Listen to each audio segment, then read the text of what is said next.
Assalamualaikum warahmatullahi wabarakatuh. Halo, selamat sore guys. Gimana kabarnya hari ini? Sehat selalu ya? Oke. Nah, kembali lagi dengan Kak Bayu. Hari ini kita akan belajar memahami apa yang ada di sekitar kita tentang geografi dan terapannya. Nah, bicara tentang geografi, di sini ada satu hal yang unik ya, terutama tentang Indonesia, bahwa Indonesia percaya nggak percaya itu sangat dipengaruhi oleh kondisi cuaca. Jadi apa yang ada di Indonesia itu sangat berkaitan dengan kondisi alamnya nih, gitu, kehidupannya gitu kan, dipengaruhi oleh eh, kayak hujan, kemudian anginnya dan sebagainya. Itu adalah bagian dari kajian geografi. Nah, di sini ada data nih ya, ada tagline tentang berita-berita yang berkaitan dengan iklim atau cuaca yang ada di Indonesia. Nah, yang pertama ada penyebab hujan guyur Bandung Raya pada Selasa 21 April 2020. Nah, selanjutnya ada hujan ekstrim di Banda Aceh, kemudian ada iklim hujan Aceh dan mitigasi COVID 2019. Nah, kita di sini juga lagi berjuang ya, berjuang untuk menghadapi COVID agar bisa segera musnah ya, dan kita bisa beraktivitas kembali. Nah, di sini ada nih berita unik di Aceh, iklim hujan Aceh dan mitigasi COVID. Apa kaitannya? Jadi kayak di Aceh itu sekarang malah lagi musim hujan nih, lagi lebat-lebatnya. Makanya kan kemarin ada berita tuh di Aceh banyak banjir bandang gitu kan. Nah, ternyata itu juga ada pengaruh positifnya gitu kan, meskipun sedikit dia pengaruh pada mitigasi COVID. Seperti apa sih? Kayak misalnya nih, karena hujan maka orang jarang berkeliaran di luar gitu, sering di luar ya, makanya mereka lebih efektif untuk penerapan ininya ya, PSBB-nya atau karantinanya itu gitu. Nah, di sini kalau kalian lihat ada pengaruh hujan. Ini sebab hujan yang guyur Bandung pada Selasa, di sini ada cumulonimbus. Nah, ini apa sih gitu kan? Ada kosakata yang kita nggak tahu gitu kan. Ini cumulonimbus apa? Kemudian di sini ada hujan ekstrim. Hujan ekstrim itu karena apa gitu kan? Hujan kok ekstrim gitu? Kayak salep aja gitu ya, bukan? Nah, gitu. Kemudian, nah di sini kita akan belajar gimana sih hujan itu bisa terbentuk tuh gitu ya. Jadi hujan itu nggak serta merta langsung jadi turun air gitu kan dari langit ke bawah, itu nggak seperti itu, tapi dia punya proses gitu kan. Nah, sebenarnya kenapa sih kita harus belajar tentang hujan gitu kan? Selain kita kalau belajar hujan kita bisa bikin puisi dan menggalau gitu ya, tapi apa sih esensinya gitu? Nah, kita lihat di sini, kita tahu bahwa hujan itu adalah sumber dari air yang sangat kita butuhkan untuk kehidupan kita gitu ya. Bahasanya adalah mungkin tanpa hujan kita tidak akan melihat regenerasi air bahasanya gitu, sehingga air akan terus berkurang. Nah, di sini kita bisa lihat ada skill dasar untuk mempelajari tentang hujan. Yang pertama, memahami pengertian cuaca. Hujan itu kan berkaitan dengan cuaca, kumpulan dari cuaca nanti akan membentuk iklim gitu. Nah, yang kedua, kita akan mengidentifikasi unsur cuaca yang berkaitan dengan parameter hujan. Nah, selanjutnya kita akan mengetahui atau kita akan coba untuk menginterpretasi data cuaca. Nanti kita langsung cek data cuacanya di BMKG gitu ya.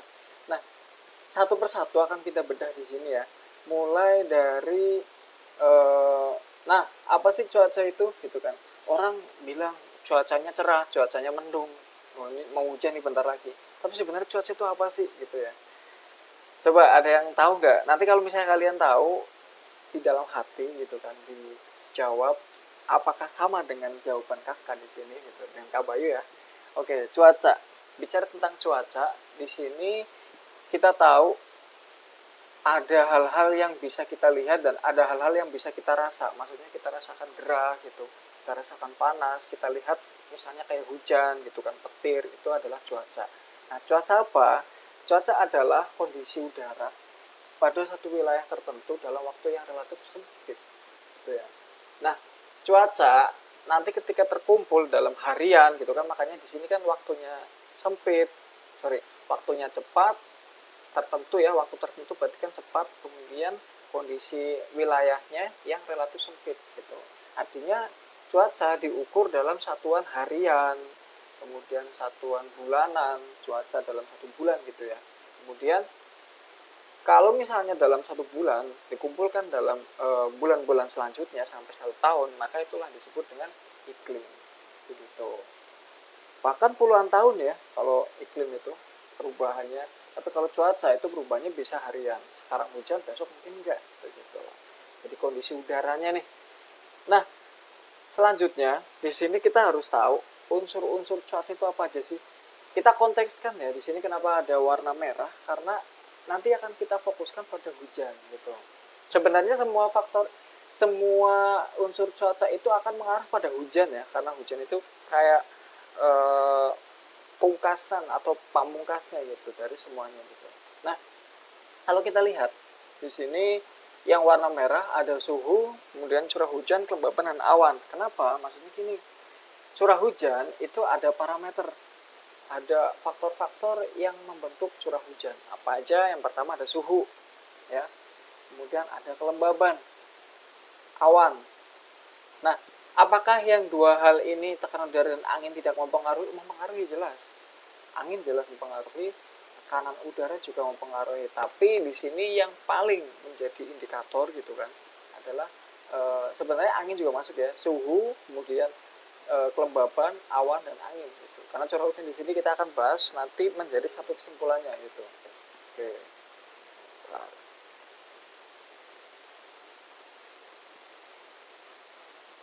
Nah, kita lanjutkan. Bicara tentang curah hujan.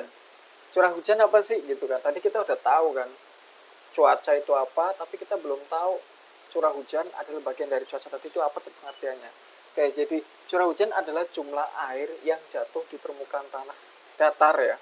Ini sebenarnya belum tentu tanah datar, tapi kenapa tanah datar? Karena di sini nanti akan ada pengukurnya gitu dalam satuan meter kubik itu berapa curah hujan yang masuk ke dalamnya gitu, volumenya gitu kan.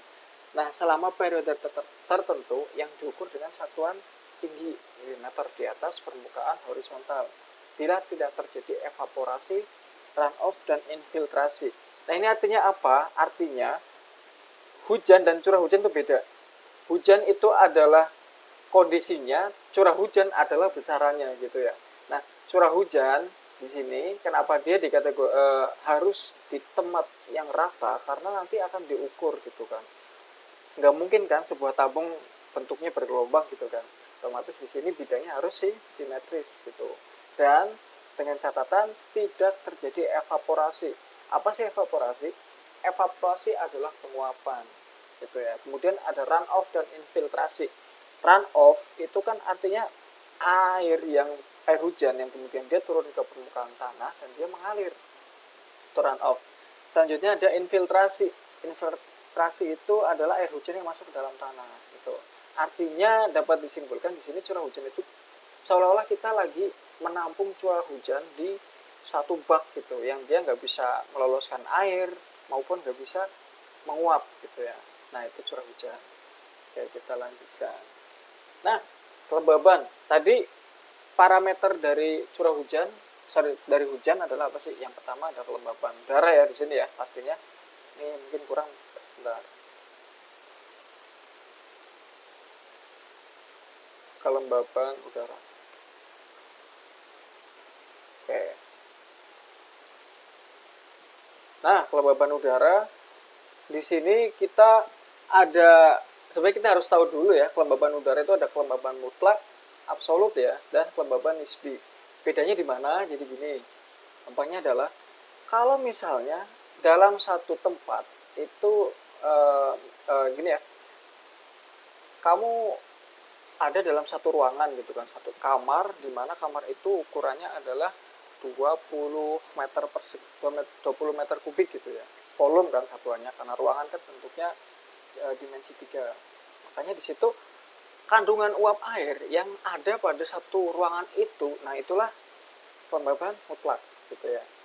Nah, kelembaban nisbi adalah bilangan yang menunjukkan, sekarang kelembaban nisbi ini Kelembaban nisbi adalah bilangan yang menunjukkan perbandingan antara jumlah uap air yang ada di udara dan saat pengukuran. Artinya di sini dikaitkan dengan suhu udaranya nih gitu. Kalau nanti ada indikator suhu udara, itu kan berarti bisa berubah-ubah gitu ya. Nah, itulah relatif tuh yang maksudnya adalah kelembaban yang disesuaikan dengan suhunya gitu. Karena suhu kan mempengaruhi kelembaban. Makanya tadi ada parameter suhu, parameter kelembaban, dan awan, nanti kondisi awan seperti apa gitu. Paham ya sampai sekarang ya? Oke, kita lanjut. Kelembaban nisbi di sini ada rumusnya nih. Karena kelembaban mutlak kan jelas. Jadi ukuran uap air yang terkandung pada suatu ruangan tertentu gitu ya. Nah, kalau misalnya nisbi itu kelembaban mutlak tadi dibanding dengan nilai jenuh udara disesuaikan dengan suhu udara pada saat tertentu kali 100%.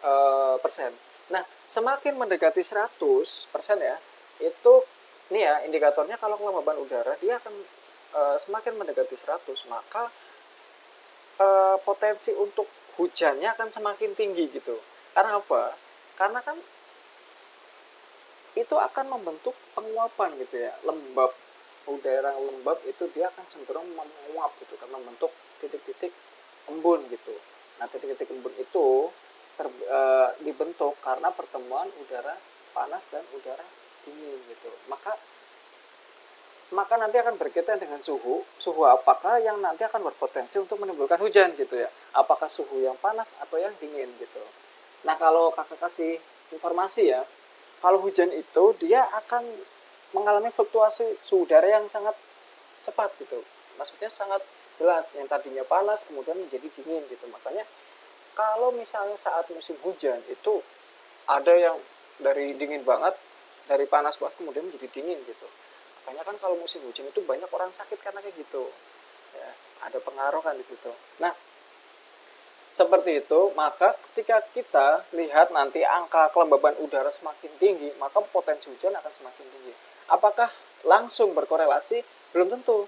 Nanti ada faktor-faktor yang lain, kayak suhu udara tadi kakak bilang. Gitu. Dan awan, kita lihat, karena apa? Kelembaban udara kalau di ruang terbuka itu akan mengangkat ke atas dan dia akan bertemu dengan udara dingin.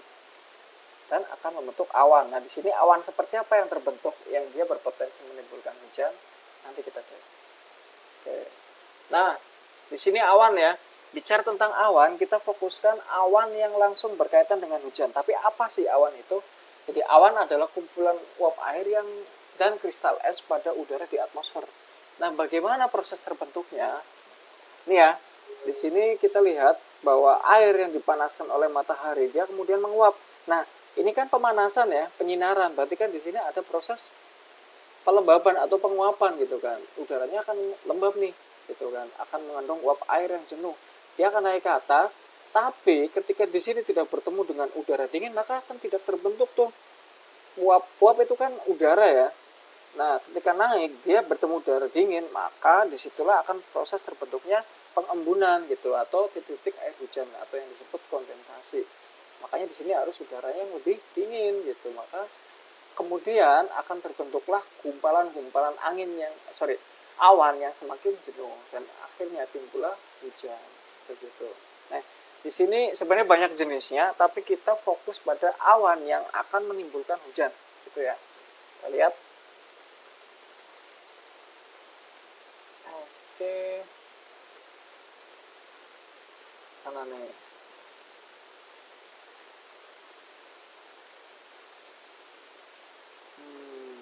Nah, ini ada dua jenis awan, sebenarnya tiga ya, yang dia berpotensi menimbulkan hujan. Nah, awan yang berpotensi menimbulkan hujan adalah awan yang dia cenderung awan rendah gitu, yang awan naik.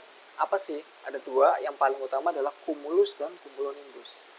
Kita bisa lihat di sini ya, bentuk awannya. Kalau ini awan cumulonimbus, kalau yang ini cumulus. Ini cumulus nih, cumulus semua nih. Ini cumulus semua nih, sorry. Nah, cumulonimbus, nimbus itu artinya hujan, cumulus itu bergumpal gitu ya. Jadi kalau cumulus ini bergumpal, kalau nimbus dia berpotensi menimbulkan hujan. Ada tiga, ada cumulus, cumulonimbus, dan nanti ada awan nimbostratus gitu. Nimbus, pokoknya yang ada nimbusnya dan cumulus itu berpotensi menimbulkan hujan. Nah, nanti akan kita lihat intensifnya hujan dari jenis awan ini seperti apa gitu. Kalau cumulus itu dia cenderung ringan. Kalau cumulonimbus dia disertai petir dan lebat banget, tapi cepat. Nah kalau nimbus stratus itu yang dia lama tuh hujannya, yang konsisten gitu ya. Nah ini dia kategori awan dari cumulonimbus. Dia berwarna gelap. Awan ini sering menyebabkan badai disertai hujan petir tadi ya, dan sangat berbahaya untuk kegiatan penerbangan gitu. Biasanya awan ini berkembang secara vertikal, dia berbentuk seperti gunung atau menara, jadi sangat tinggi gitu ya. Oke. Nah sekarang kita lihat nih, untuk lebih jelas ya, nanti sebelum kita lihat case membaca dari data cuaca di BMKG, kita lihat dulu, kita akan review pengertian cuaca tadi apa? Gimana? Ya, kondisi udara pada suatu wilayah tertentu, wilayah sempit berarti ya, dalam waktu yang sempit juga, atau waktu yang sebentar gitu ya.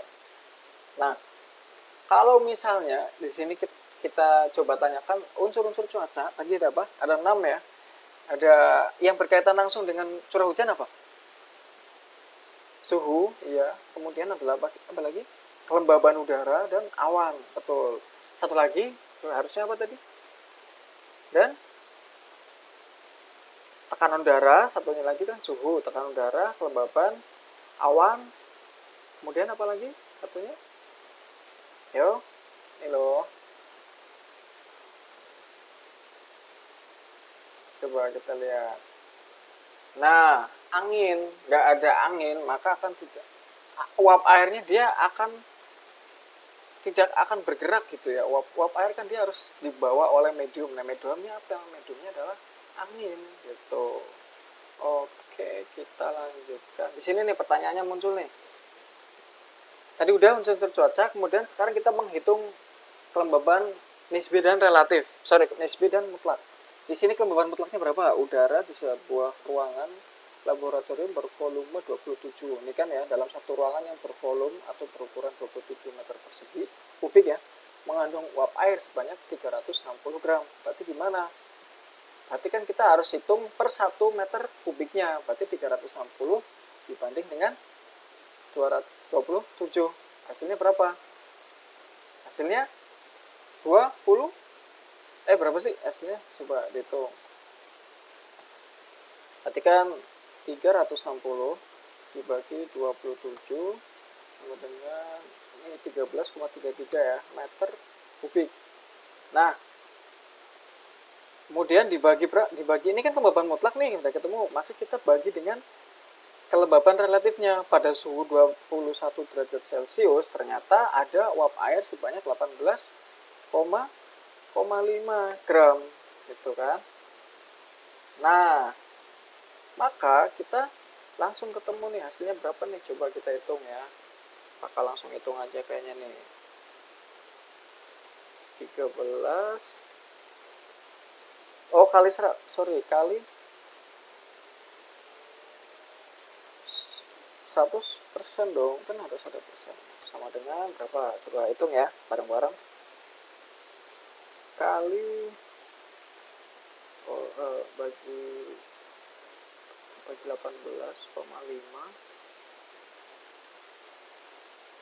kali 100 72,05 anggap aja 72% ya. Nah ini hitungannya udah termasuk berpotensi untuk menimbulkan hujan. Nah gitu ya, itu untuk menghitung kelembaban nisbi. Nah kelembaban nisbi nanti yang akan menjadi parameter untuk menentukan hujan atau tidak gitu.